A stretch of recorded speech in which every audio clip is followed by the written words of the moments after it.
For me, I had a very clear idea that motorcycles, books, and petrol are exempt from budgeting, which means that the rest of my life will be worked out so that these three are unaffected.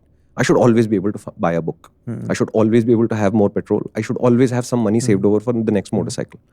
So for me, when I was growing up, we didn't have a lot of money. So you had to quickly identify what your top priorities were. And for the last 20 years, top priority has been books, motorcycles, and petrol, in not that order. You should always have money to buy more petrol if you need to. And by petrol, I mean energy. And for me, petrol is my generation's source of energy. Yours might be different, right? Petrol.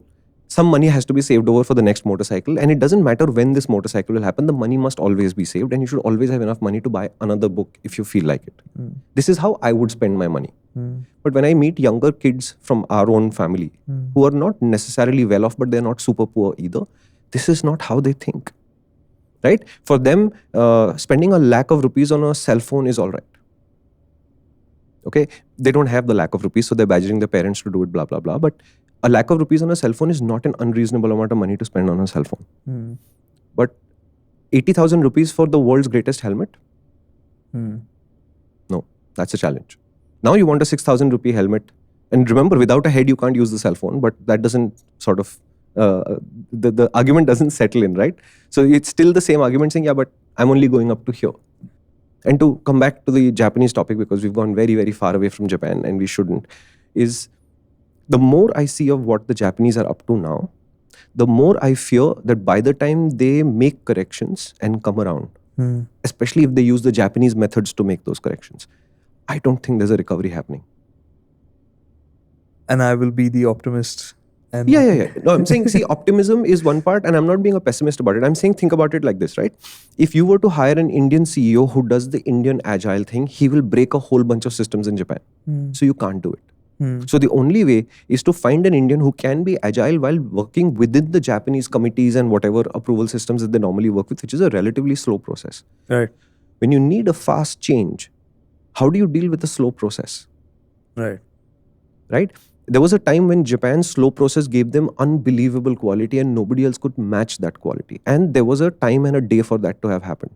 But as we said on the previous episode of Disconnect, are we in a situation today where poor quality is the norm? In fact, but the interesting thing is that why are we more dissatisfied now is because everything is of such a high standard.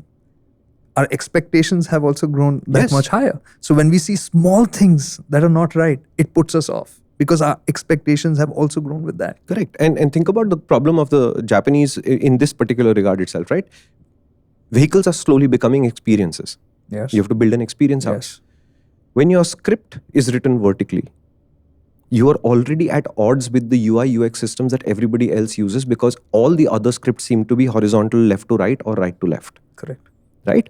When the cell phone space is dominated by Americans building software, and by Americans I mean the companies, not the people who work for them, but if America is the source of your primary UI UX experiences and they are doing some great UI UX work, then the Japanese UI UX just doesn't seem to work, which is why if you go to a Japanese website today versus any other country's website, usually they are the most cluttered and the most messy.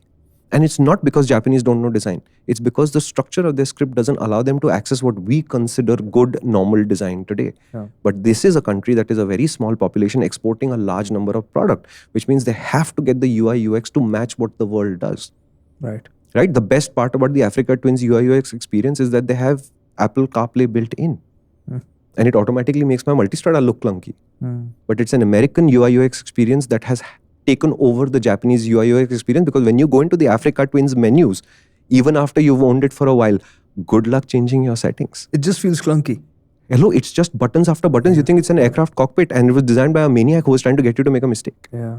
So that UI UX problem, the experience problem, is a Japanese problem. The Germans and the Americans and the Italians have a very natural advantage on that front too. Correct. You cannot defeat that by remaining in Japan saying we'll build it in Japan. It cannot happen. Right. 3 things for you to do today. Like, share, subscribe. MotorInc, not anything random. MotorInc.